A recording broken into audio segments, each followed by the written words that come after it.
Okay, start करते हैं history. और हिस्ट्री में हमें स्टार्टिंग से देखना है। तो पहले जैसे एंशियंट, मेडिवल और मॉडर्न को समझने से पहले हम एक क्रोनोलॉजी समझ लेते हैं कि हिस्ट्री में बेसिकली हम लोग को पूरा पढ़ना क्या है। उसके बाद एंशियंट से स्टार्ट करेंगे, जिसमें पैलेयोलिथिक वगैरह शुरू करेंगे, और फिर उसके धीरे धीरे आगे बढ़ते रहेंगे। ठीक है, चलो मैं लिख देता हूँ कि बेसिकली हम लोग को क्या पढ़ना है। देखो, सबसे पहले अगर हम बात करते हैं हिस्ट्री में, तो हम लोग पढ़ेंगे स्टोन एज के बारे में। Stone age. उसके बाद हम पढ़ेंगे सिविलाइजेशन। सिविलाइजेशन सिविलाइजेशन के बाद हम पढ़ेंगे वैदिक पीरियड। वैदिक पीरियड। उसके बाद हम आ जाएंगे रिलीजन पर। रिलीजन, बताओ रिलीजन में क्या पढ़ेंगे? दो इंपॉर्टेंट रिलीजन, बुद्धिज्म और जैनिज्म। उसके बाद रिलीजन के बाद हम पढ़ेंगे हमारा महाजनपद। महाजनपद, ये क्रोनोलॉजी याद कर लो, दिमाग में रहेगा कि अच्छा हिस्ट्री में हमें पढ़ना क्या है। ठीक है, महाजनपद के बाद हम आ जाएंगे, महाजनपदों में ही एक्चुअली है ये आईएसपी के, इंडो शक पहलव ग्रीक। तो इनको पढ़ने के बाद सीधा हम चलेंगे गुप्ता पीरियड में। गुप्ता पीरियड। गुप्ता पीरियड के बाद हम आएंगे वर्धन में। यहाँ लिख देता हूँ वर्धन। वर्धन। और वर्धन जैसे ही खत्म हो जाए हम साउथ इंडिया में चले जाएंगे। साउथ इंडिया में तीन इंपॉर्टेंट रूलर्स या एम्पायर के नाम बताओ। चेर, पांड्य एंड चोला। ठीक है, चोला।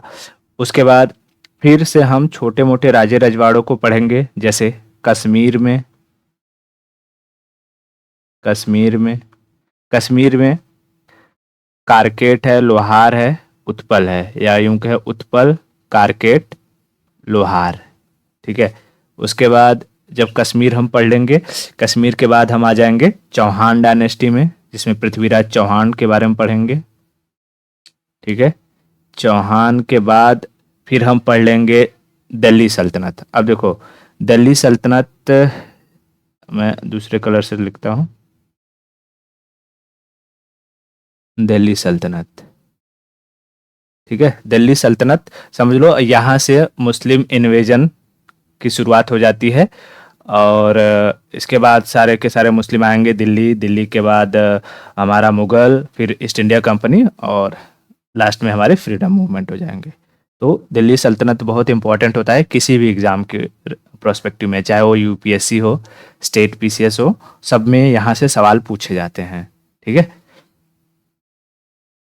उसके बाद दिल्ली सल्तनत जैसे ही हम थोड़ा ख़त्म करेंगे, तो हम इसमें भक्ति आंदोलन पढ़ लेंगे। भक्ति आंदोलन। उसके बाद मुगल। मुगल। फिर उसके बाद कौन सा नंबर हो गया ये? 14 हो गया ना, 15 ब्रिटिश।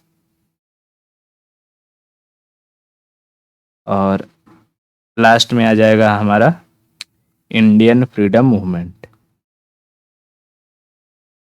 Indian freedom movement. ठीक है। तो अगर हम रफली बात करें तो हम ये 16 टॉपिक पूरे हिस्ट्री में कवर करने रहते हैं। वर्ल्ड हिस्ट्री भी आता है, इसके बाद वर्ल्ड हिस्ट्री पढ़ लेंगे, बट उसको हम इसमें काउंट नहीं करते हैं। खास तौर से अगर हम प्रीलियम के प्रोस्पेक्टिव से देखें, तो इसमें मॉडर्न हिस्ट्री, और मॉडर्न हिस्ट्री में ये जो ब्रिटिश और इंडियन फ्रीडम मूवमेंट होता है, यहाँ से सवाल पूछता है। और उसके बाद अगर हम बात करें तो स्टोन एज से, यानी एंशंट से बहुत कम, एक आध दो क्वेश्चन अगर बन जाता है, नहीं तो दिल्ली सल्तनत ज़्यादा इंपॉर्टेंट होता है। ठीक है, दिल्ली सल्तनत और ये मुगल, यहाँ से। और एक दो क्वेश्चन कभी कभी यूपीएससी पूछ लेती है हमारे यहाँ रिलीजन से, ये जो बुद्धिज्म और जैनिज्म है, ठीक है। तो अब क्योंकि बुद्धिज्म जैनिज्म ये जो रिलीजन है, यहाँ से सवाल पूछने का एक पर्पस बनता है, क्योंकि ये आर्ट एंड कल्चर में भी आ जाता है एक तरीके से देखें तो। ये रिलीजन हो गया, ये भक्ति आंदोलन हो गया, ये दोनों एक तरीके से आर्ट एंड कल्चर के ही पार्ट आ जाते हैं। और फिर साउथ में जब हम देखेंगे थोड़ा सा, अच्छा द्रविड़ शैली में कैसे मंदिर वगैरह बने थे, या नागर शैली की मंदिर का क्या महत्व है, वेसर शैली क्या होता है, इन सब मंदिरों को देखेंगे तो उसमें आर्ट एंड कल्चर पूरा कवर हो जाता है। तो एक आध क्वेश्चन कभी कभी वहां से भी पूछ देता है, नहीं तो मोटे मोटे तौर पर हमारा जो हिस्ट्री है ये 16 भाग में ऐसे डिवाइडेड है, मतलब 16 टॉपिक हमें इसमें पढ़ने रहते हैं। तो ये टॉपिक एकदम अच्छे से याद कर लेना, तो ऐसा हिस्ट्री बोझ नहीं लगेगा, कर यार कितना है हिस्ट्री में, इसका अंत वंत है कि नहीं है कि नहीं। ठीक है, ओके, चलो अब हम हिस्ट्री को शुरू करते हैं। तो मैंने जैसे पहला ही पेज दिखाना है हिस्ट्री शुरू करने से पहले, तो देखो ये जो दिखाई दे रहा है, अगर मैं बात करूं कि हिस्ट्री के जनक, जैसे हम कोई भी सब्जेक्ट पढ़ते हैं, बायो हो, फिजिक्स हो, केमिस्ट्री हो, तो उसको पता चलता है ना कि भाई फादर ऑफ हिस्ट्री या फादर ऑफ बायो फिजिक्स कौन है। तो वैसे ही अगर हम बात करते हैं फादर ऑफ हिस्ट्री, ठीक है, तो हिस्ट्री के जनक किसे माना जाता है, तो हेरोडोटस को। किसको?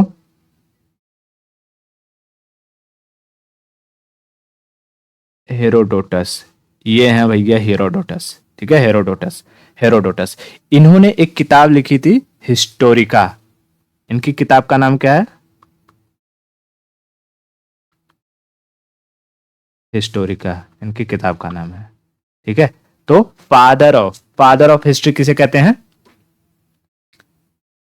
हेरोडोटस। हेरोडोटस ने कौन सी किताब लिखी? हिस्टोरिका। हिस्टोरिका, ठीक है। अब आगे बढ़ते हैं। अब देखो, अगर हम हिस्ट्री को डिवाइड करें, हिस्ट्री को अगर हम डिवाइड करते हैं, देखो हिस्ट्री अगर हम इसको डिवाइड करेंगे तो 3 भाग में डिवाइड होती है। एक को हम कहते हैं प्री हिस्ट्री या हिस्टोरिक पीरियड, दूसरे को कहते हैं प्रोटो प्रोटो हिस्टोरिक पीरियड, और तीसरे को कहते हैं हिस्टोरिक पीरियड।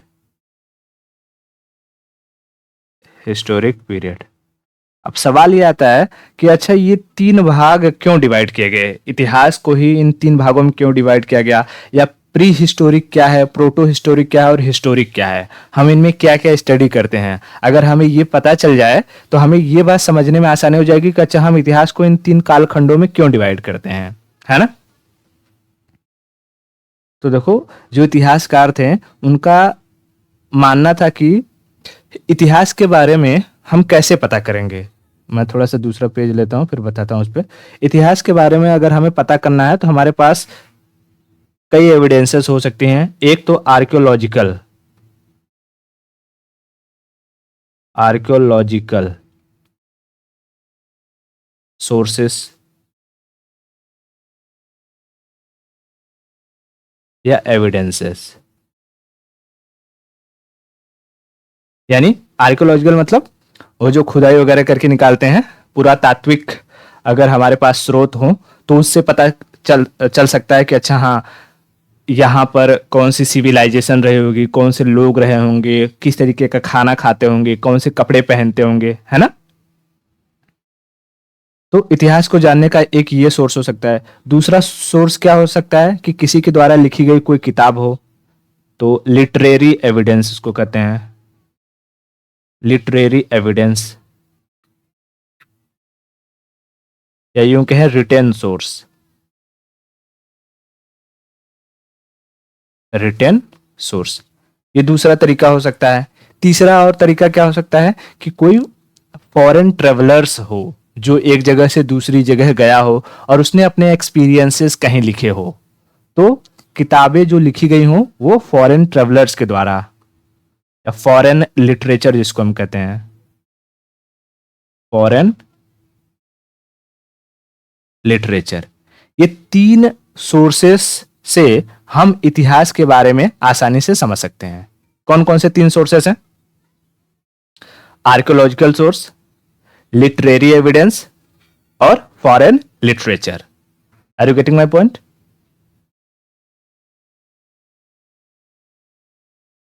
ओके, ठीक है। तो हमने बात करी ये तीन रिटन एविडेंसेस की, मतलब कि तीन एविडेंसेस होने चाहिए किसी भी चीज के हिस्ट्री को समझने के लिए। एक तो आर्कियोलॉजिकल सोर्स, दूसरा लिटरेरी एविडेंस और तीसरा फॉरेन लिटरेचर। इतना क्लियर हुआ? ओके, अब देखो, जब हम बात करते हैं इतिहास को तीन कालखंडों में डिवाइड करने की, यानी प्री हिस्ट्री, प्रोटो हिस्ट्री और हिस्टोरिक पीरियड, तो इसमें क्या फर्क है, क्यों हमने ऐसा किया? तो फर्क यूं है कि जो इतिहासकारों ने देखा कि ऐसा कालखंड जहां पर हमारे पास कोई भी लिटरेरी एविडेंस नहीं है। क्या नहीं है? Literary evidence. लिटरेरी एविडेंस का मतलब रिटन सोर्स नहीं है। यहां पर हमें सिर्फ आर्कियोलॉजिकल एविडेंस मिले हैं। क्या मिले हैं? Archaeological evidence.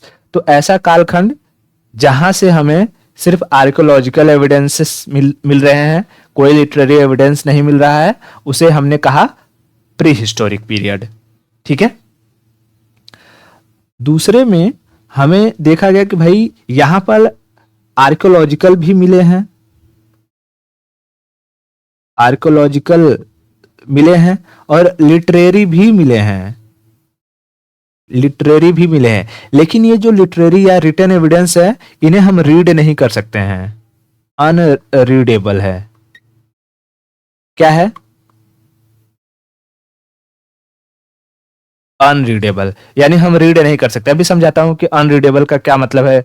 कुछ पिक्स दिखाऊंगा तो उसमें देखना कि क्या तुम इसे रीड कर सकते हो, तो समझ में आएगा कि नहीं नहीं भाई ये तो ठीक है, लिटरेरी एविडेंस मिले तो हैं, रिटन सोर्स मिले तो हैं, बट उसे हम पढ़ ही नहीं सकते हैं। तो ऐसा कालखंड जहां पर आर्कियोलॉजिकल एविडेंस है, लिटरेरी एविडेंस भी है, लेकिन उन एविडेंसेस को पढ़ा नहीं जा सकता है, उसे हमने कहा कि प्रोटो हिस्टोरिक पीरियड। ठीक है। फिर उसके बाद तीसरा कालखंड जहां पर हमें आर्कियोलॉजिकल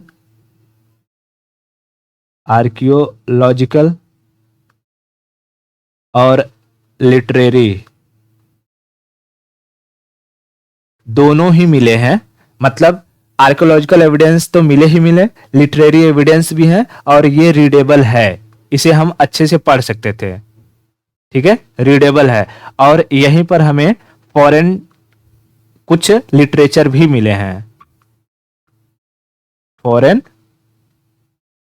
लिटरेचर भी मिले हैं, यानी कि लोग एक जगह से दूसरी जगह ट्रेवल किए हैं, उनके द्वारा लिखे गए किताबें हैं, उनके एक्सपीरियंसेस भी मिले हैं। तो ऐसे टाइम पीरियड को हमने क्या कहा? Historic time period. Historic time period. समझ में आया इतना? हिस्ट्री को हमने तीन भाग में डिवाइड किया। कौन कौन सा? प्री हिस्टोरिक, प्रोटो हिस्टोरिक और हिस्टोरिक। प्री हिस्टोरिक में क्या है, उसकी खासियत क्या है कि यहां पर आर्कियोलॉजिकल एविडेंस है लेकिन कोई भी रिटन सोर्स नहीं है। प्रोटो का है, आर्कियोलॉजिकल है, रिटन भी है, बट रिटन वो पढ़ने लायक नहीं है। और हिस्टोरिक में हमें तीनों सोर्सेस मिलते हैं, आर्कियोलॉजिकल भी, लिटरेरी भी और फॉरेन लिटरेचर भी। ठीक है। अब मैं दिखाता हूं कैसे। देखो, जैसे मैं यहां से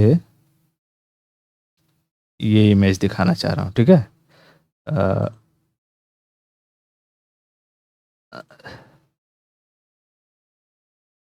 चलो, अरे ये क्या आ गया,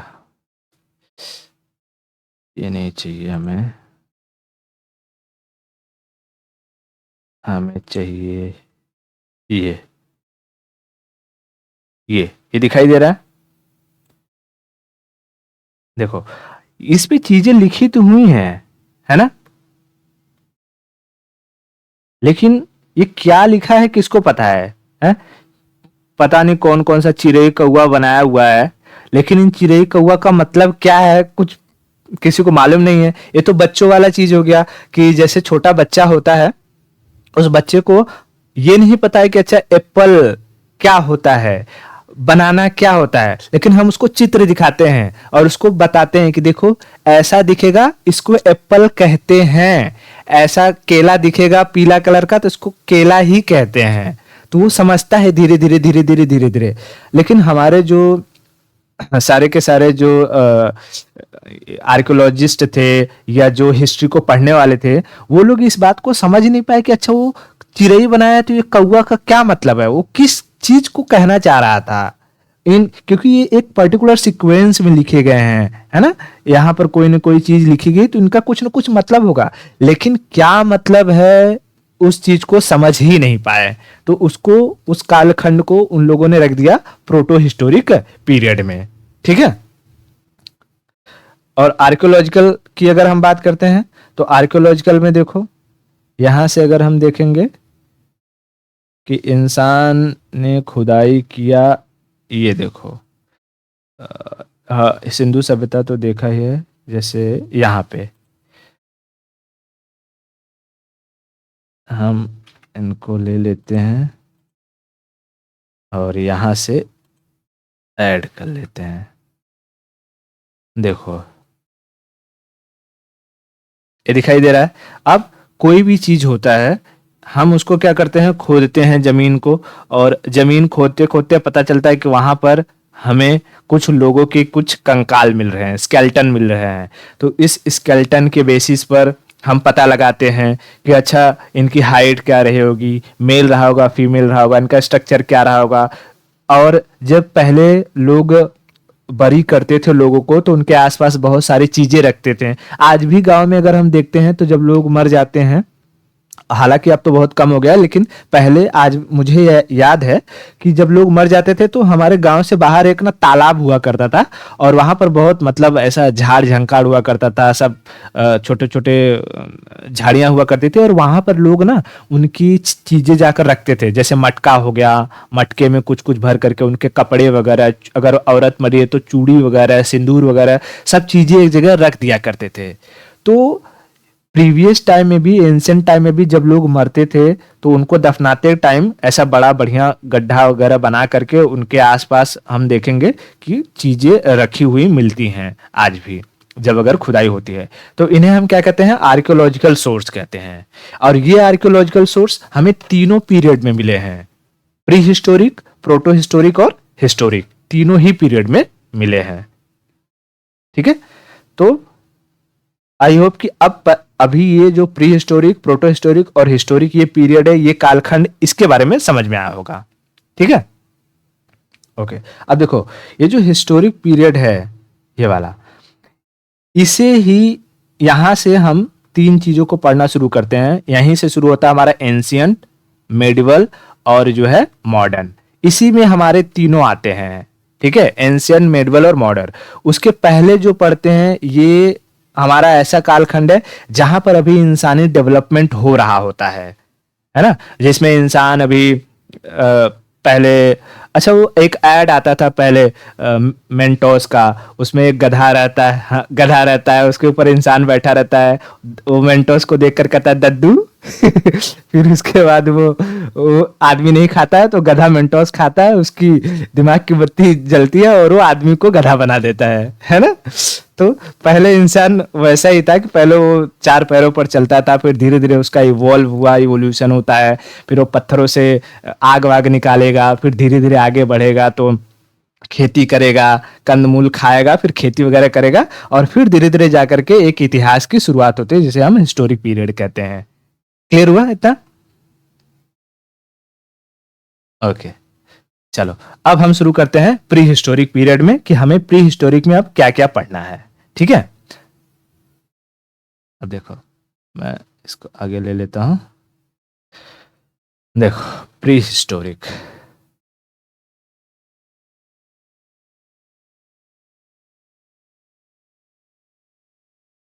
प्री हिस्टोरिक, अच्छा प्री हिस्टोरिक वगैरह शुरू करूं तो मैं एक चीज और बता देता हूं ताकि इसमें फिर कंफ्यूजन ना हो, कि जैसे ना, जैसे मैंने बताया कि हमारे पास, मैं इसको पहले रिमूव कर देता हूं। हमारे पास इतिहास को पढ़ने के सोर्सेस कौन कौन से सोर्सेस थे? एक थे आर्कियोलॉजिकल, आर्कियोलॉजिकल और एक लिटरेचर, लिटरेरी। मान लो अभी ये दो मान के चलो, हाँ, फॉरेन वाले को अभी हम थोड़ा सा रखते हैं साइड में। देखो, अब दो इतिहासकार हुए हैं, ठीक है, दो इतिहासकार। उनमें से एक का नाम था रॉबर्ट ब्रूस और दूसरे का क्रिश्चियन थॉमसन। मैं यहां लिखता हूं,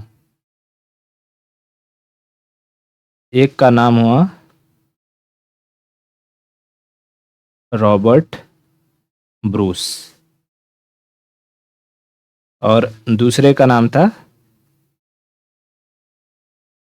क्रिश्चियन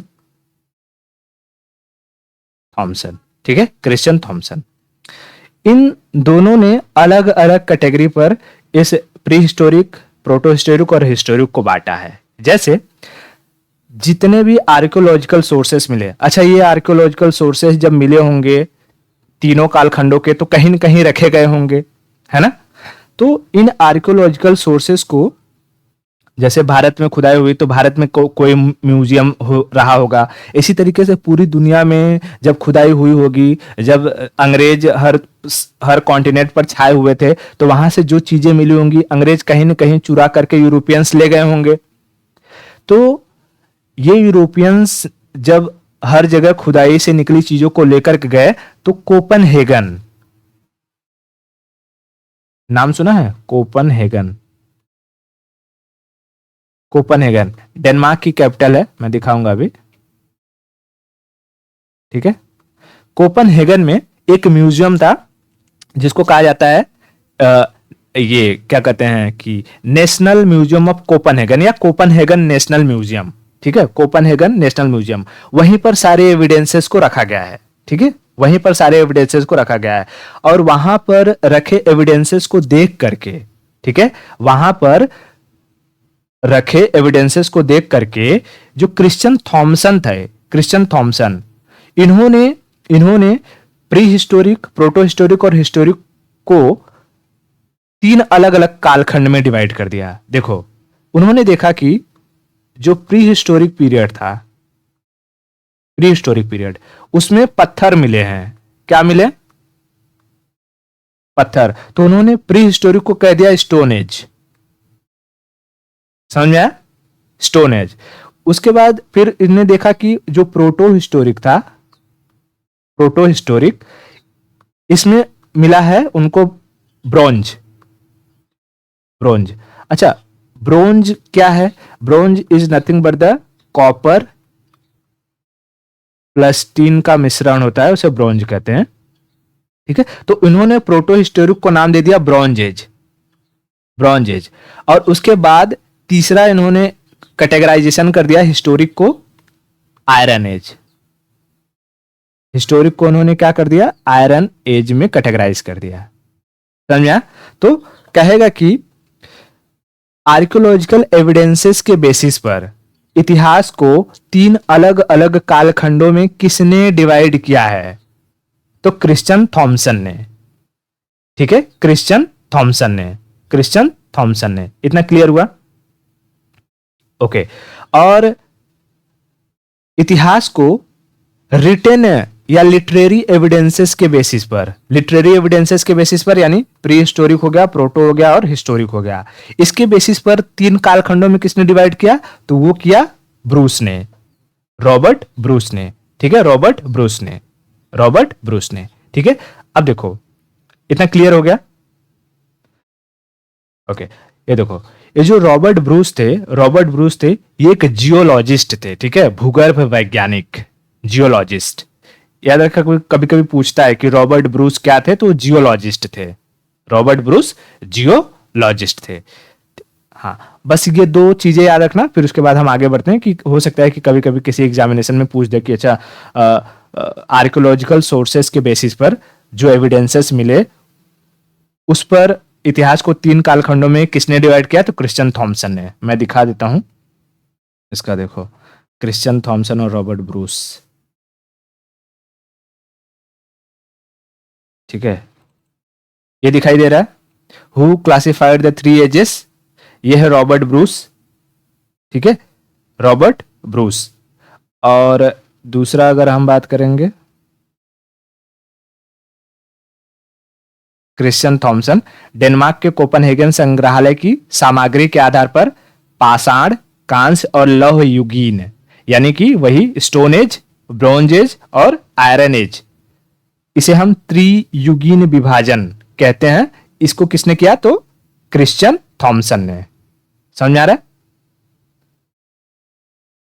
हाँ, तो ये दो चीजें याद रखना। ये कौन है? तो ये है हमारे जियोलॉजिकल सर्वे करने वाले जियोलॉजिस्ट थे, ये रॉबर्ट ब्रूस, और ये है क्रिश्चियन थॉमसन, क्रिश्चियन थॉमसन।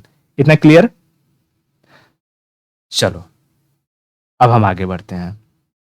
देखो, अब हम पैलियोलिथिक में यहां स्टोन एज में चलते हैं, यानी कि प्री हिस्टोरिक पीरियड में चलते हैं। प्री हिस्टोरिक,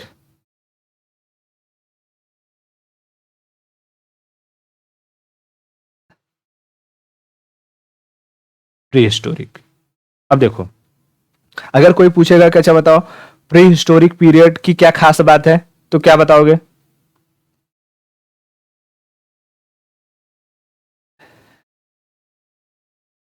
हाँ, प्री हिस्टोरिक पीरियड में सिर्फ हमें हमारे पास आर्कियोलॉजिकल एविडेंसेस है। अब हम एक बोलते हैं ना कि क्रोनोलॉजिकल वे में चलेंगे, एक पर्टिकुलर मैनर में। अभी तक तो हमने एक छोटी मोटी जानकारी ली कि अच्छा हाँ कहाँ पर क्या क्या चीजें मिली, उन्हें क्यों कहा जाता है ऐसा। अब हम एक को पढ़ेंगे तो अच्छे से एक पैटर्न में पढ़ेंगे, ठीक है। तो प्री हिस्टोरिक एज में क्या है, हमारे पास सिर्फ आर्कियोलॉजिकल एविडेंसेस मिले, आर्कियोलॉजिकल एविडेंसेस मिले, नो रिटन एविडेंस नहीं है या लिटरेरी एविडेंस नहीं है, ठीक है। रिटन एविडेंस नहीं है, रिटन एविडेंस नहीं है। अब देखो, इस प्री हिस्टोरिक में हम 3-4 कैटेगरी को रखते हैं, या प्री हिस्टोरिक को भी अगेन 3-4 कैटेगरीज में डिवाइड किया जाता है। जैसे अगर मैं बात करूं, क्योंकि इसे हम जानते हैं कि इसे स्टोन एज भी कहा जाता है, तो जब कोई भी एज आता है तो उस एज का एक प्रारंभिक पीरियड होगा, मतलब वो आरंभ होगा, पहले उसकी स्टार्टिंग होगी, फिर एक मध्य फेज आएगा और उसके बाद एक उसमें लास्ट फेज आएगा, है ना। तो स्टोन को कहा जाता है लिथ, ठीक है। क्या कहा जाता है? लिथ, लिथ। जैसे हम कहते हैं ना लिथोस्फेयर, लिथोस्फेयर मतलब ऊपरी जो पट्टी होती है या पत्थर होते हैं। तो जब पहला फेज था, स्टोन एज का पहला फेज था, उसे कहा गया पैलियोलिथिक एज। क्या कहा गया? ठीक है, पैलियोलिथिक एज पहला फेज था, यानी पूरा पाषाण, पूरा पाषाण हिंदी में कहेंगे पूरा पाषाण, जो पहला शुरुआती दौर रहा होगा। उसके बाद आया था मध्य पाषाण, यानी मिजोलिथिक एज, ठीक है, मिजोलिथिक एज। फिर आया था लास्ट उसका Neolithic age, Neolithic age, Neolithic age. तो अभी हम पहले इन 3 के बारे में समझते हैं। प्री हिस्टोरिक को हमने 3 अलग कैटेगरीज में डिवाइड किया, मतलब इसमें जो स्टोन एज था, स्टोन एज के हमने 3 कालखंड कर दिए। एक स्टार्टिंग वाला जिसे कहा गया पैलियोलिथिक एज, दूसरा मध्य वाला मेजोलिथिक एज, और तीसरा नया वाला नियोलिथिक एज। नया वाले को हम क्या कहते हैं? Neolithic age, Neolithic age. अब देखो, अगर अब हम बात करें कि हमारा पैलियोलिथिक, पैलियोलिथिक, तो पैलियोलिथिक की शुरुआत कहां से होती? तो कई लाख साल पहले, मान लो कि 5 लाख टू लगभग 10,000 बीसी, 10,000 बीसी। अच्छा, ये बीसी पता है ना, बिफोर क्राइस्ट, या बीसीई लिखते हैं, बिफोर कॉमन एरा, ठीक है। अभी पहले, क्योंकि ये सारी की सारी चीजें क्रिश्चियन जो समुदाय के लोग थे उन लोगों के द्वारा ही बनाया गया था, तो उन्होंने अपने ईश्वर को रिप्रेजेंट करने के लिए बीसी और एडी का नाम दे दिया था। बीसी मतलब बिफोर क्राइस्ट, यानी क्राइस्ट के जन्म से पहले हुई घटनाएं, और एडी मतलब एनो डोमिनी, हमारे क्राइस्ट के साम्राज्य में। तो जब नए हिस्टोरियंस आए तो उन्होंने देखा कि ये तो एक रिलीजन को रिलेट कर रहा है, और कोई भी सब्जेक्ट किसी रिलीजन को रिलेट करे अच्छी बात नहीं है, तो उन्होंने बीसी की जगह बीसीई कहना शुरू कर दिया, यानी कि before common era, before common era. ठीक है, ओके। तो पैलियोलिथिक की अगर बात करेंगे तो पैलियोलिथिक का टाइम पीरियड क्या रहा? 5 लाख साल से 10,000 साल तक। ठीक है, 5 लाख साल से 10,000 साल तक। इंसान का सबसे लंबा जो टाइम पीरियड रहा वो इसी में रहा। इंसान ने सबसे लंबा, लॉन्गेस्ट लाइफ स्पेंट, इंसान ने अपने जीवन का सबसे लंबा जीवन काल कहां व्यतीत किया है? किस एज में? पैलियोलिथिक एज में, पैलियोलिथिक एज में। अच्छा बताओ, अभी जैसे इंसान इवॉल्व हो रहा है, जंगलों में रह रहा है, ठीक है, वो इधर उधर जैसे जानवरों के साथ रह रहा है, तो क्या लगता है वो क्या करता होगा? उसको एक जानवर और एक इंसान में क्या खास बात होती है? कुछ सिमिलैरिटीज होती हैं?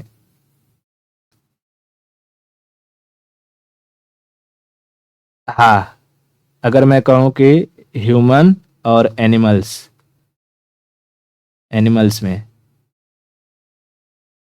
क्या सिमिलरिटीज है? तो देखो कुछ सिमिलरिटीज हैं, मैं बताता हूं। जैसे ईटिंग, स्लीपिंग, मेटिंग। ठीक है, ईटिंग, स्लीपिंग, मेटिंग, ये 3 चीजें तो कॉमन है एकदम। जैसे इंसान भी खाते हैं, जानवर भी खाते हैं, इंसान भी सोते हैं, जानवर भी सोते हैं, इंसान भी सेक्स करते हैं, जानवर भी सेक्स करते हैं, यानी प्रजनन करते हैं।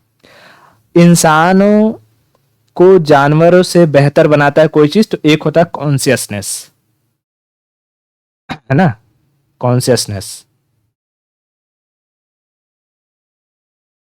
कॉन्शियसनेस, यानी कि हम में सोचने विचारने की क्षमता है, और हमारा जो दिमाग है वो इवॉल्व करते रहता है ना। हम कोई कॉम्प्लेक्सिटी देखते हैं तो उससे सीखते हैं। ऐसा नहीं कि जानवर नहीं सीखते हैं, जानवर भी सीखते हैं। हर जानवरों की अपनी एक खास बात होती है जो इंसानों में नहीं होती है, बट इंसान को सुपीरियर बनाता है उसके इवॉल्व होने की क्षमता, किसी भी परिस्थिति से निकल अलग अलग चीजों को सोच पाने की क्षमता। जानवर कोई एक पर्टिकुलर चीज को ही सोच पाएगा, वो अलग अलग चीजों को नहीं सोच पाएगा, वो मैथ नहीं सोच पाएगा, इंग्लिश नहीं सोच पाएगा, लेकिन इंसान सोच लेता है।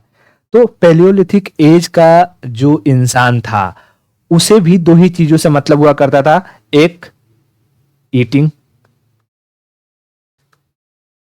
खाने से, और सोने से। अच्छा, ये खाएगा कैसे? तो खाने के 2 तरीके हैं, या तो शिकार करे, हंटिंग, ठीक है, हंटिंग, या किसी के द्वारा किए गए जो शिकार है उसको खा ले, तो हंटिंग करता था। और या तो अगर उसने मार करके रख दिया है तो कहीं ना कहीं उसे गैदर करके रख ले, गैदरिंग, ठीक है। तो इसलिए कहा जाता था पैलियोलिथिक एज का जो मानव था वो हंटर और गैदरर था, यानी शिकार करता था, उसके बाद वो बचे खुचे खाने को रख लेता था ताकि बाद में खाए। या ऐसे टाइम पीरियड में क्या होता था कि इंसान, अब यहां ये सोचने की बात है कि अच्छा क्यों यहां पर लिटरेरी एविडेंस नहीं मिले, यहां से लिटरेरी एविडेंस क्यों नहीं मिले? तो मैं बता दूं कि भाई ये लोग पढ़ना लिखना तो जानते नहीं थे, इनको ये नहीं पता था कि ये दादा है, मेरी मामी है, नानी है, या कौन है, इनको कुछ नहीं पता था। इनको सिर्फ यही पता था भूख लगी है, एक काम करो, दादा बहुत कमजोर हो चुके हैं, इनको लेकर चलते हैं शिकार पर, और अगर शिकार नहीं मिलेगा तो दादा को ही लपेट लेंगे, ठीक है। तो पैलियोलिथिक एज में इंसान हंटर और गैदरर था, आखेटक था, खाना बदोश था, नोमैडिक था। नोमैडिक जिसको कहते हैं, नोमैडिक का मतलब क्या? एक जगह से दूसरी जगह घूमते रहता था, उसका कोई अस्थायी निवास नहीं था। आज यहां शिकार मिल गया तो वहां चला जाएगा, दूसरी जगह कहीं और मिल गया तो दूसरी जगह चला जाएगा, ठीक है, ओके। अब यही पैलियोलिथिक टाइम पीरियड है कि इंसान जंगलों में रह रहा था। मैं इमेज अगर दिखाने की कोशिश करूं, जैसे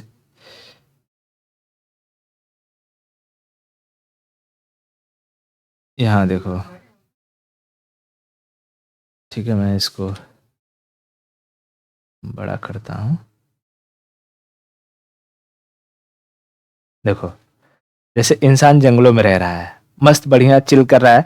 जंगलों में रहते रहते अचानक से अब जंगल में हवा चलती है, कभी सूखा पड़ता है, तो हवा चलने की वजह से जंगलों में जब टहनियाँ आपस में रगड़ खाती हैं तो वहाँ आग लग जाती है।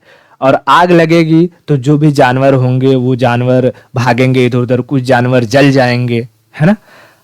तो पहली बार जब इंसान ने देखा कि जंगल में आग लगी है, वो भी भागने लगा जानवरों के साथ। भागते भागते वो बचा किसी तरीके से, और बचने के बाद जब उसे भाग पड़ा करके भूख लगा तो उसने कोई जानवर को देखा कि मारा पड़ा, उसको खाया। तो उसने देखा ये जानवर का स्वाद तो पहले वाले से अच्छा आ रहा है, मतलब कुछ अजीब आ रहा है। उन्हें स्वाद का उतना कुछ आइडिया नहीं है, बट पहले जो खा रहे थे उससे कहीं ना कहीं अच्छा आ रहा था। उसके बाद ऐसी ही घटनाएं कई और बार हुई, तो उन्हें इस बात का एहसास हुआ कि अगर यही जो चीज है, जानवर है, अगर इसे ऐसे जो ये लाल लाल जो चीजें जल रही हैं, जो ये चीजें जैसे लाल लाल जो ये जल रही हैं, अगर हम ऐसा करके इसमें डाल दें इन जानवरों को और फिर खाएं तो बड़ा ही स्वादिष्ट हो जाएगा। तो ऐसी ही कंडीशन के आधार पर इंसानों ने आग की खोज करी। किसकी खोज करी? फायर। यानी पहली बार कहेगा कि आग की खोज कौन से टाइम पीरियड में हुई? तो पैलियोलिथिक एज में आग की खोज होती है। किस में हुई? पैलियोलिथिक एज में, ठीक है। तो पैलियोलिथिक में मैं यहां लिख दूं कि यहां पर क्या खोज हो जाती है? फायर, आग की खोज हो जाती है, आग की खोज हो जाती है। इतना क्लियर हुआ? अच्छा, ये जो मानव रहा होगा, पहला मानव, पैलियोलिथिक एज में जब मानव का ये सारी की सारी सिचुएशन चल रही थी, तो ये कहां रहा होगा?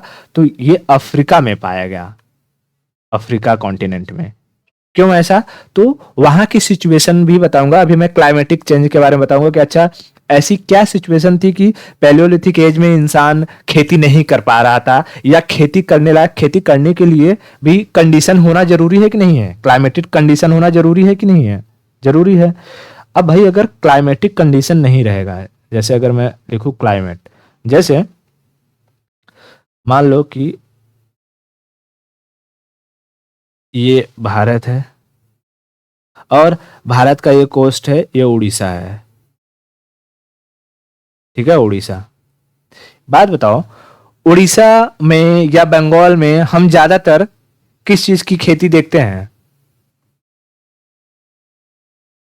राइस की खेती, है ना। तो हमें यहां पर राइस की खेती देखने को मिलती है। क्यों? आखिर क्या ऐसा सिचुएशन है कि हम यहीं पर ज्यादातर राइस की खेती देखने को मिलते हैं?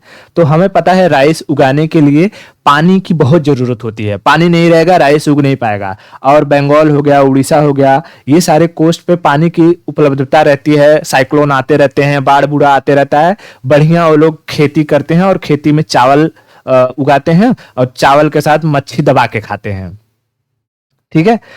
तो यहां चावल उग पा रहा है, इसकी एक वजह है climatic condition. Climatic condition Palaeolithic age में, पैलियोलिथिक एज में लोग खेती नहीं कर पाए, उसकी भी एक वजह थी क्लाइमेटिक कंडीशन। क्लाइमेट, क्या क्लाइमेट था? तो अगर हमने इतिहास में नहीं तो जब बायो पढ़ा था, तो बायो में हमने पूरे अर्थ का इवोल्यूशन पढ़ा था कि अर्थ कैसे कैसे इवोल्व हुआ, उस पे कौन कौन से एजेस आए थे, है ना। तो उस वक्त एक टाइम पीरियड जब था उसे हम कहते थे आइस एज। ये तो एक नॉर्मल टर्मिनोलॉजी है आइस एज, लेकिन उसे शायद होलोसीन कहते हैं, है ना। पेलियोसिन, हाँ, होलोसिन तो शायद आज का टाइम पीरियड हो गया। पेलियोस, हाँ, पेलियोसिन कहते हैं, बरोबर, पेलियोसिन।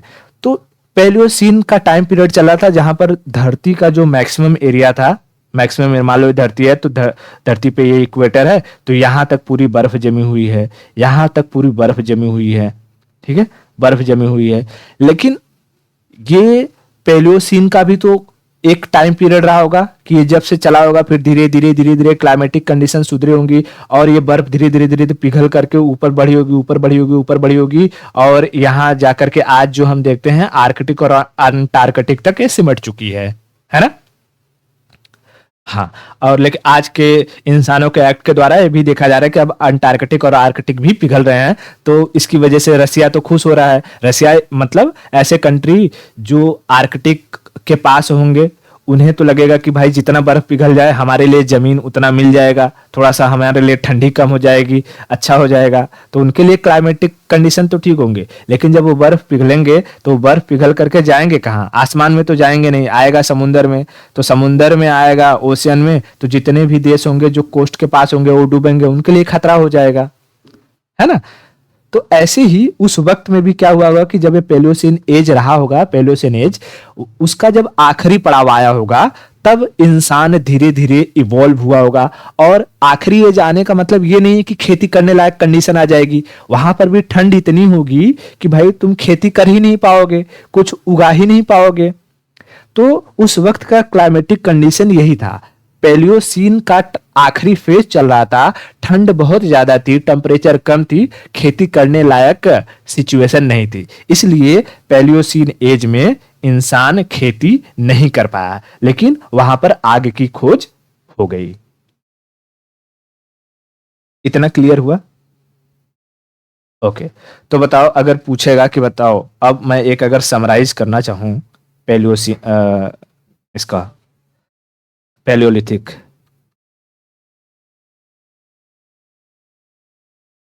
पैलियोलिथिक एज का, तो बताओ इसमें हम फटाफट एक क्विक रिकैप दो। पहली चीज हम क्या कहेंगे कि पैलियोलिथिक एज का टाइम पीरियड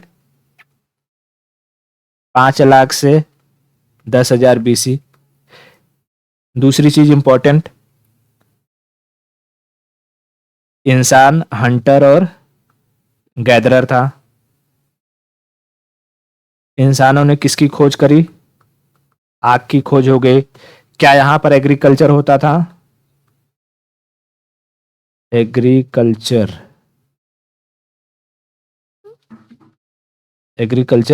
नहीं होता था। क्यों नहीं होता था? तो क्लाइमेटिक कंडीशन नहीं थे वैसे। और ये कौन सा टाइम पीरियड था? तो पेलिस्टोसीन, ठीक है, ये वाला टाइम पीरियड था, इसका आखिरी फेज चल रहा था, आखिरी फेज। तो भी इसकी वजह से टेम्परेचर बहुत कम था, ठंड ज्यादा थी, तो खेती लायक सिचुएशन नहीं थी। अच्छा, ये पहली बार इंसान, ये जो सारा का सारा पैलियोलिथिक एज का इंसान मिला, ये कहाँ मिला? तो अफ्रीका में। इसलिए अफ्रीका को मानव जाति का पालना कहते हैं। क्या कहते हैं? क्रेडल का पालना को इंग्लिश में कहते हैं क्रेडल ऑफ ह्यूमन सिविलाइजेशन, ठीक है, मानव जाति का पालना। अच्छा बताओ, पैलियोलिथिक एज में जो इंसान मिला है, ये इंसान सिविलाइज्ड होगा या अनसिविलाइज्ड होगा? सिविलाइजेशन में अगर हम बात करें तो ये इंसान अनसिविलाइज्ड होगा, अनसिविलाइज्ड। देखो, इंसान सिविलाइज्ड हुआ आकर के एशिया में, वेस्ट एशिया में, फिर धीरे धीरे जो ईस्ट एशिया की तरफ बढ़ता गया है। यानी भारत में जो भी सभ्यताएं मिली हैं, वहां पर इंसान आकर के सिविलाइज्ड हुआ है। और वेस्ट में अगर हम बात करते हैं, हमारे आज के ज्योग्राफिक हिसाब से वेस्ट कौन सा हो गया? मतलब समझ लो यही अमेरिका वगैरह हो गए, या अफ्रीका का वो रीजन हो गया जहां पर इंसान मिले हैं, वहां पर इंसान सिविलाइज्ड नहीं था। तो पैलियोलिथिक में एक मोटी मोटी तौर पर ये चीजें अभी जानना जरूरी है कि अच्छा हाँ, इसका टाइम पीरियड 5 लाख से 10,000 BC था। इंसान हंटर और गैदरर हुआ करता था, आग की खोज हो चुकी थी, खेती नहीं हुई। क्यों नहीं हुई मैंने ये भी बता दिया। क्लाइमेटिक कंडीशन नहीं थे, और पहली बार इंसान जो पाया गया वो अफ्रीका में पाया गया, इसलिए अफ्रीका में उसे अफ्रीका को मानव जाति का पालना कहते थे। अच्छा, एक चीज और मैं यहाँ ऐड करना चाहूंगा कि यू मे आस्क दैट कि अच्छा वो जो हंटिंग करता था तो हंटिंग किससे करता था? पत्थर से करता था, चाकू भाला थे उसके पास, लकड़ी से मारता था, किससे मारता था? तो यहाँ पर वो स्टोन का इस्तेमाल करता था। मैं ऐड कर लेता हूं कि हंटिंग वो करता था तो वो स्टोन से करता था, स्टोन। तो भैया ये जो स्टोन है, ये स्टोन कैसे थे?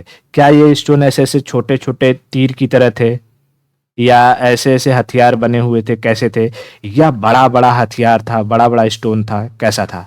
तो इस वक्त में अगर हम इनके इसकी बात करें, वेपन्स की बात करें, वेपन्स एक तरीके से, या टूल्स की बात करें, वेपन कहना सही नहीं, टूल्स की बात करें, तो ये बड़े बड़े स्टोन का इस्तेमाल करते थे। बड़े बड़े स्टोन का कैसे इस्तेमाल करेंगे कि मान लो कि ये पहाड़ी है, यहाँ घाटी है, और यहाँ से कुछ लोगों ने क्या किया, जानवरों को हुड़का के लाया। हुड़काने मतलब समझ में आ रहा है? हुला हुला करते हैं, गांव में सियार वगैरह आ जाता है तो हुड़का के लाते हैं, और यहाँ पर पत्थरों को किया हुआ है और धड़ाक दनी पत्थर यहाँ गिरा दिया, और उसके नीचे चपा गया जानवर, और फिर उसको निकाल के खाएंगे। मैं दिखाऊं अगर आपको, तो ये चीज देखो, जैसे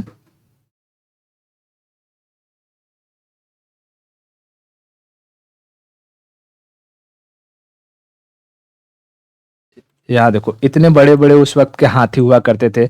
आखिर उस वक्त के जानवरों पर इतने फर क्यों थे, इतने बाल क्यों थे? क्योंकि वो ठंडा टाइम पीरियड था, आइस एज वाला टाइम पीरियड का लास्ट फेज चल रहा था, इसलिए बड़े बड़े हाथी थे। मैमोथ जैसे जानवर देखने को मिलते थे। हाथियों की एक प्रजाति हुआ करते जो अभी विलुप्त हो चुकी है।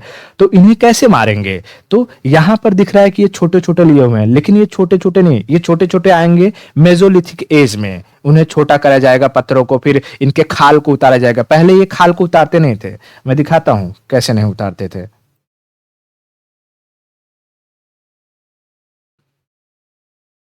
देखो, आग की खोज तो समझ में आ गया। इंसान ने आग की खोज, अरे ये बार बार यही क्यों आ जा रहा है? इंसान ने आग की खोज कर ली। अरे ये क्या हो रहा है भाई? Copy paste. इंसान ने आग की खोज करी तो ये तो पता चल जाएगा कि अच्छा कौन से टाइम पीरियड में किया, इसमें कोई दिक्कत नहीं होगी। ठीक है। दूसरी चीज मैं ये दिखाना चाहता हूँ कि इंसानों ने उस वक्त बड़े बड़े पत्थरों का इस्तेमाल करके कैसे मारते रहे होंगे। तो कहाँ गए बड़े पत्थर? यहाँ इमेज दिख रहा है कहीं बड़े पत्थर वाला?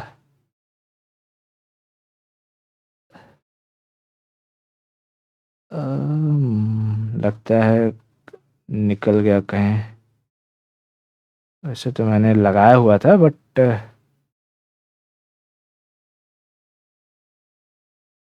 पता नहीं। चलो कोई बात नहीं, बाद में कल दिखा दूंगा, कोई दिक्कत नहीं है। ये वाला दिखा देता हूँ।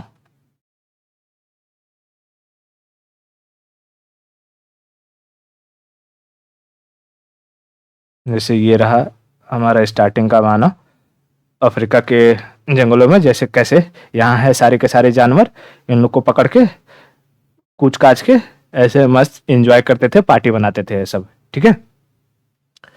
अब आगे चलते हैं और समझते हैं मेजोलिथिक एज। आई होप कि इसमें कोई दिक्कत नहीं हुआ होगा अभी। ओके, अब आते हैं मेजोलिथिक में, यानी दूसरा एज, मेजोलिथिक। मेजोलिथिक का मतलब क्या है? मध्य पाषाण। मध्य यानी बीच वाला टाइम पीरियड। अब कोई भी एज चलता है तो उस एज के स्टार्टिंग और अंत के बीच में एक ऐसा फेज आता है जिसे हम ट्रांजिशन फेज कहते हैं, है ना? तो मध्य, इसीलिए उसका नाम मध्य होता है। तो मध्य काल जो है ये ट्रांजिशन फेज का ही टाइम पीरियड है, जहां पर हमें अलग अलग चीजें और ऐड होती हुई नजर आएंगी। जैसे इंसान यहाँ पर भी आखेटक रहेगा, यहाँ पर भी हंटिंग करेगा, मारेगा, लेकिन अब यहाँ पर वो मारने के लिए छोटे पत्थरों का इस्तेमाल करेगा। यानी उनके हथियार जो टूल्स होंगे वो कैसे हो जाएंगे? Small in size, small in size. ठीक है, इसलिए इसे स्मॉल इन साइज को कहा जाता है माइक्रोलिथ है, माइक्रोलिथ। ठीक है, माइक्रोलिथ। तो माइक्रोलिथ छोटे पत्थरों की वजह से इसका नाम दिया गया मेसोलिथ। ठीक है, मध्य पाषाण। और यहां पर अब धीरे धीरे क्या हुआ कि ये इंसान जो इधर उधर टहलता था, जैसे कहां गया, दिखाई देगा क्या यहाँ पे? मान लो कि ये जंगल में ऐसे उला उला करके लोग पार्टी बना रहे हैं इधर उधर, और भागते भागते कहीं एक जगह गए, थक गए, और जा करके बैठे कहीं पर, तो वहां की जमीन उनको गीली लगी, थोड़ी बहुत गीली लगी होगी। वहां पर देखे कुछ घास फूस है, तो भूख लगी होगी, खाए होंगे घास को, ऐसे नोच नाच रहे होंगे बैठ करके, जैसे यहाँ पे बैठ के घास को नोच उच रहे होंगे। तो इन्होंने देखा होगा कि एक घास ऐसा नोचा तो उसमें से कुछ उखड़ करके हाथ में आ गया, घास का मुंडी पकड़ा, नीचे से कुछ निकल के आ गया, और उसको खाया, मट्टी उट्टी के साथ लगा हुआ था, खाया तो मीठा मीठा आया। तो लोगों ने देखा कि अरे इसका स्वाद तो और अच्छा आ रहा है, घास से बढ़िया आ रहा है, मीठा मीठा।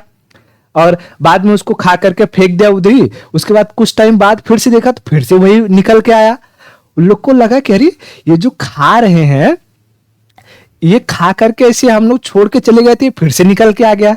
तो उन्होंने धीरे धीरे उस चीज को क्या देखा, वो जो उखड़ करके उनके हाथ में आया था, लाल लाल कलर का था, वो गाजर था। उन्होंने देखा कि अच्छा ये कौन सा चीज है जिसको खाने पर ये मीठा तो आता ही है, अगर इसको फेंक देते हैं ये फिर से मतलब उग जाता है। तो पहली बार इंसान यहाँ जंगलों में क्या करना शुरू कर दिया है, खेती के बारे में सोचना शुरू किया है। एक खेती पूरी तरीके से करना शुरू नहीं किया है, यहां पर एग्रीकल्चर की स्टार्टिंग होती है, स्टार्टिंग है, लेकिन ये एग्रीकल्चर व्यवस्थित रूप में नहीं होगी। मतलब अगर तुम्हें खेती करना रहेगा तो खेती करने के लिए क्या जरूरी है, मान लो कि तुम्हारा ये लैंड है, ठीक है, अब तुम्हें खेती करना है तो तुम इस बात का ध्यान रखोगी कि मेरा जो घर है वो मेरे इस जमीन के आसपास ही हो, है ना, यहाँ पर हमें जो है पानी की सुविधा मिल जाए, ताकि जब भी जरूरत हो मैं यहाँ पर जाकर के विजिट कर सकूं और अपना काम निपटा करके वापस आ सकूं। यानी खेती करने के लिए you have to settle somewhere. लेकिन अभी मेसोलिथिक एज में इंसान एक जगह सेटल था नहीं, वो एक जगह से दूसरी जगह मूव ही कर रहा था।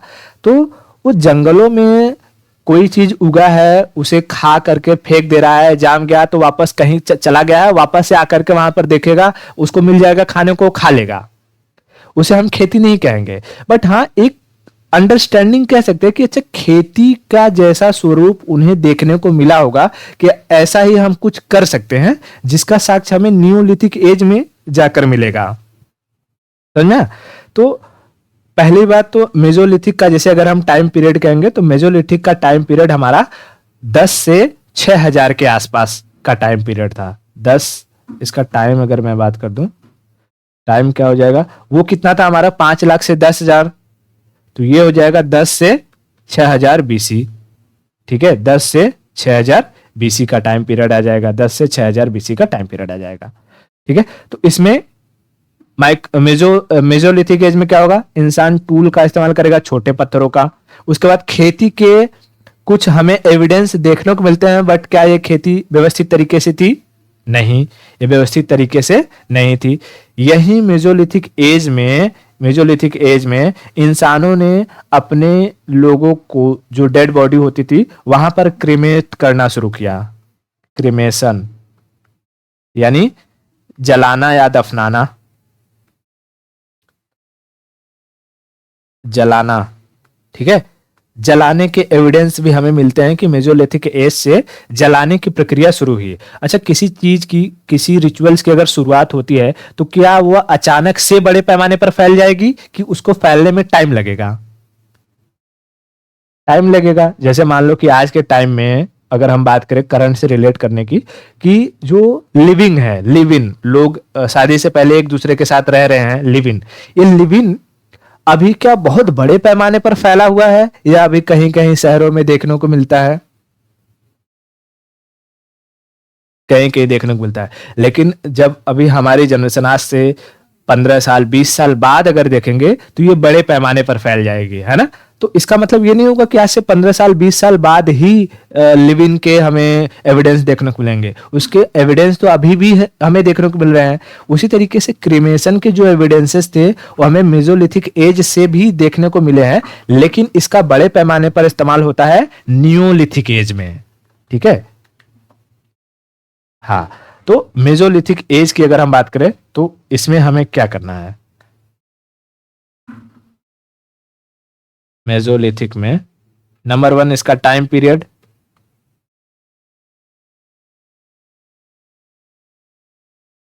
$5,000 से कहा, 10,000 से,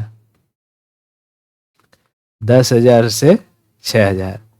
ठीक है, 10,000 से 6,000 पकड़, 10,000 6,000। इसमें दूसरी चीज कि यहां पर टूल्स टूल्स या स्टोन का माइक्रो इस्तेमाल होता था, माइक्रोलिथ, माइक्रोलिथ का इस्तेमाल। तीसरी चीज, यहां हमें एविडेंस देखने को मिलते हैं क्रीमेशन के, क्रीमेशन यानी जलाने के एविडेंस देखने को मिलते हैं, बरियल यानी दफनाने के एविडेंस देखने को मिलते हैं। क्लियर हुआ इतना? अच्छा, अब यहां पर इस टाइम पीरियड में एक चीज मैं बताना चाहूंगा कि जब इंसान हंटिंग और गैदरिंग करता था, गैदरिंग या हंटिंग करता था, तो एक बात बताओ, जैसे आज भी हम देखते हैं हमारे घर में, एक परिवार में पुरुष और महिला दोनों होती हैं। अधिकतर पुरुष बाहर काम करते हैं और महिलाएं घर में रहती हैं। घर को ज्यादा सजोकर कौन रखता है, महिलाएं या पुरुष? महिलाएं रखती हैं। तो उस वक्त भी अगर हम महिलाओं की कंडीशन की बात करें कि वहां पर ज्यादा इंपॉर्टेंस किसका रहा होगा, अगर मैं तुमसे पूछूं कि ज्यादा इंपॉर्टेंस किसका है, हंटिंग करने का इंपॉर्टेंस ज्यादा है या हंट किए गए जो जानवर हैं या गैदर किए गए जो सामान हैं उनको सुरक्षित रखना ज्यादा इंपॉर्टेंट है? उनको सुरक्षित रखना ज्यादा इंपॉर्टेंट है, क्योंकि तुम एक भेड़ बकरी मार के लेकर के आए हो, लेकिन वो भेड़ बकरी को अगर प्रिजर्व करके नहीं रखोगे तो आज लाए कल उसमें कीड़े पड़ जाएंगे या कुछ होंगे, वो नष्ट हो जाएंगे। तो उसे प्रिजर्व करके रखने की जिम्मेदारी या जंगलों से कोई भी सामान लाने की जिम्मेदारी उस वक्त की महिलाओं की हुआ करती थी। तो महिलाओं का इंपॉर्टेंस ज्यादा था उस वक्त में, यानी गैदरिंग का इंपॉर्टेंस ज्यादा हुआ करता था। ठीक है, ओके। तो ये हो गया हमारा मेसोलिथिक। क्लियर? अब चलो मेसोलिथिक के बाद हम नियोलिथिक की तरफ बढ़ते हैं। देखो,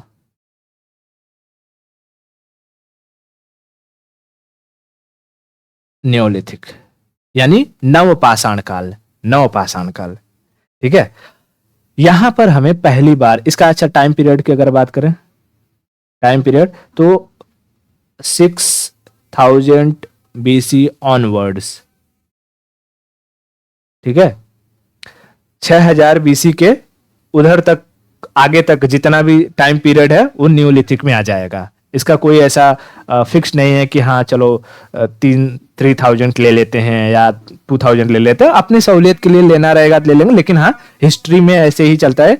6,000 BC ऑनवर्ड जितना भी टाइम पीरियड हो उसे न्यूलिथिक में माना जाता है। अब इसके बाद धीरे धीरे धीरे धीरे नई खोजें होती जाएंगी, जैसे इसका इस्तेमाल होगा, हमारा कॉपर का इस्तेमाल होने लगेगा, तो एक नया रिवोल्यूशन आते जाएगा, वो न्यूलिथिक में ही कंसीडर होते जाएगा। बट मिले हुए अलग अलग चीजों के बेसिस पर उसका नाम बदल जाएगा। जैसे कॉपर मिल गया तो उसको चल्कोलिथ कह देंगे, है ना, ऐसा। ओके, तो न्यूलिथिक में टाइम पीरियड ये हो गया। न्यूलिथिक में पहली बार हमें व्यवस्थित तरीके से हमें खेती के साक्ष्य देखने को मिलते हैं। Agricultural evidence, agricultural evidence. और ये एविडेंस हमें कहां से देखने को मिलते हैं? तो और आज से लगभग मतलब कि 7,000 BC, इसका टाइम पीरियड क्या है? 7000 बीसी। ठीक है, अब देखो ये 7000 बीसी की बात करेंगे तो ये न्यूलिथिक टाइम पीरियड चल रहा है, लेकिन मेसोलिथिक का लास्ट फेज भी तो चल रहा होगा, है ना। तो न्यूलिथिक और मेसोलिथिक क्या हुआ, एक तरीके का वही ट्रांजिशन फेज है। मैंने बताया वहां पर एग्रीकल्चरल के हमें स्टार्टिंग देखने को मिल जाता है, पर वो व्यवस्थित नहीं था। तो धीरे धीरे धीरे धीरे जब लास्ट पीरियड आता है तो 7000 बीसी के आसपास से हमें एविडेंस मिलते हैं कि पाकिस्तान के मेहरगढ़ में जो सुलेमान और किरथर की पहाड़ियां हैं, ठीक है, पहाड़ी हैं, पहाड़ियों के बीच में हमको पता है इंसान कहाँ रहते हैं, घाटियों में रहते हैं। ठीक है, तो ये है सुलेमान और किरथर। इन पहाड़ियों के बीच में इंसान ने खेती करना शुरू किया, एग्रीकल्चर। और इस जगह का नाम क्या है, Mehrgarh. Mehrgarh. Let me show you कि इंसान पहाड़ों में कैसे खेती करता होगा। ठीक है, देखो अब ये देखो, ये पहाड़ है, सॉरी, ठीक है, पहाड़ दिखाई दे रहे हैं, नदियां हैं, और नदियों के ये जो घाटियां हैं यहीं पर इंसान क्या कर रहा है, खेती कर रहा है। ठीक है, गाजर उगा रहा है, लेकिन उस वक्त गाजर के साक्ष्य नहीं मिले मेहरगढ़ से, वहां से हमें जौ और वीट, मतलब जो बार्ली और वीट, इन दोनों के साक्ष्य मिले हैं हमें। कौन कौन से साक्ष्य मिले यहां से, wheat and barley, wheat and barley. ठीक है, यानी जौ और गेहूं के हमें साक्ष्य यहां से मिलते हैं। कहां से, पाकिस्तान के मेहरगढ़ से, पाकिस्तान के मेहरगढ़ से। बाद में क्या समझ में आया कि भाई ये जो इंसान थे, इन लोगों ने देखा कि हमारे साथ कोई जानवर है जिनका ये शिकार करने जाते थे, तो कुछ ऐसे जानवर थे जो इनसे बहुत परिचित हो चुके थे, इन्हीं के साथ साथ रहते थे, इन्हीं के साथ साथ आते थे जाते थे। तो वो कौन सा जानवर था, अगर मैं आज के टाइम में पूछूं कि ऐसा कौन सा जानवर है जो बहुत फैमिली फ्रेंडली होता है ना, सबसे घुल मिल के रहता है, तो कुत्ता होता है। तो यहीं पर हमें खेती के साथ साथ एनिमल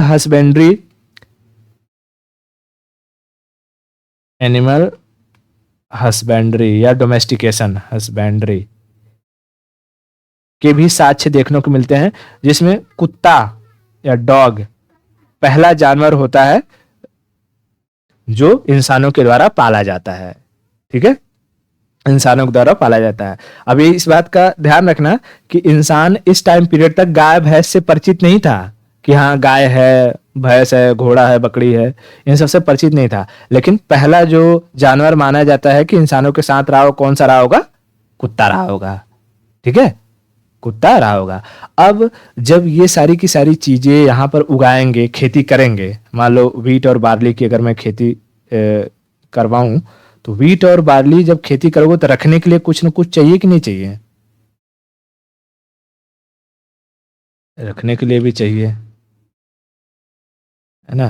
तो रखने के लिए उस वक्त क्या बनाओगे भाई, पॉटरी चाहिए। यहाँ भले वो दिख रहा है कि ये लकड़ी का है, बट लकड़ी का नहीं, बट वहां पॉटरी वगैरह बनाए जाते थे, तो वो मिट्टी के बनाए जाते थे, है ना, जिसे रखने के लिए भाई वो मिट्टी के बनाए जाते थे।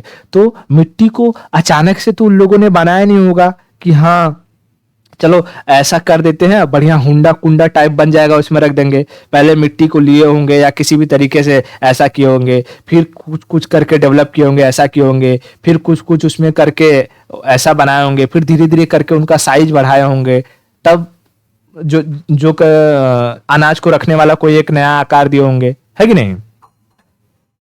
तो धीरे धीरे धीरे धीरे पॉटरी का भी यहाँ पर हमें निर्माण के साक्ष्य देखने को मिलते हैं। और पॉटरी वगैरह जो होती है, पॉटरी में भी 2-3 वैरायटी होती है। अगर हम वैरायटी की बात करें तो एक तो होता है नॉर्मल पॉटरी।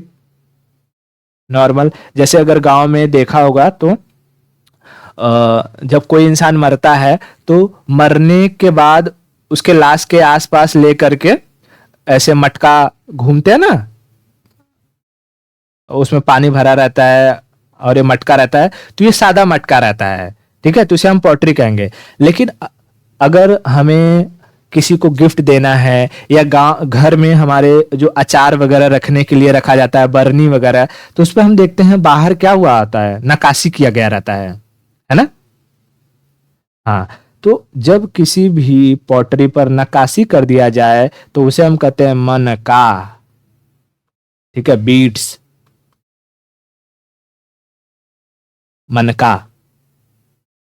वो भी क्या रहता है, वो भी पॉटरी का ही एक प्रकार है।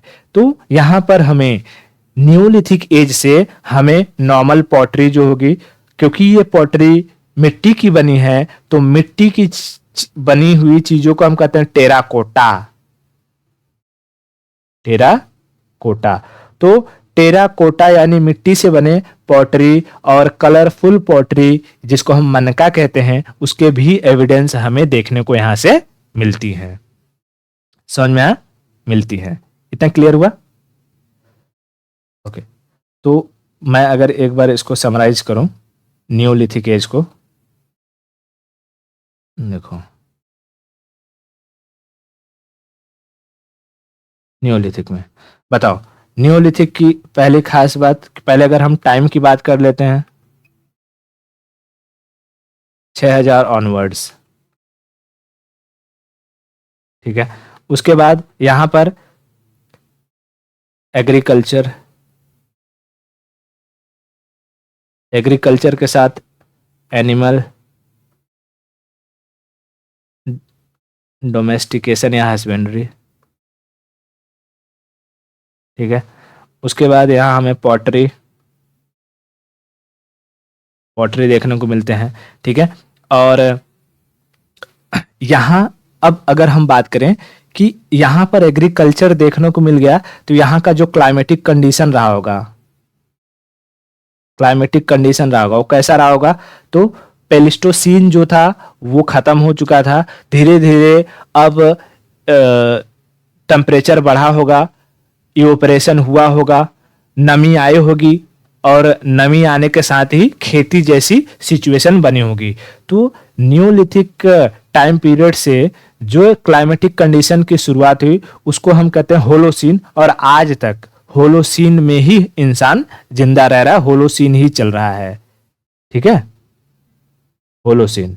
तो ज्योग्राफिकल टर्म में ये जो टाइम पीरियड थे, होलोसीन, प्लिस्टोसीन, ये बहुत करोड़ों करोड़ों साल के टाइम पीरियड होते हैं। ये नहीं कि 10 साल तक चलेगा होलोसीन फिर प्लिस्टोसीन, ऐसा नहीं होता है ना। तो अभी भी इंसान ये न्यूलिथिक एज से लेकर के आज तक का जो टाइम पीरियड चल रहा है वो होलोसीन का ही एज चल रहा है। यहाँ पर न्यूलिथिक एज में अगर हम कहेंगे एग्रीकल्चर के साक्ष्य कहाँ मिलते हैं, तो पाकिस्तान के सुलेमान किरथर पहाड़ियों के बीच मेहरगढ़ में, वहां से हमें व्हीट और बार्ली के साक्ष्य मिलते हैं। पहला जानवर कौन सा, तो कुत्ता। पहला जानवर कौन सा, तो कुत्ता।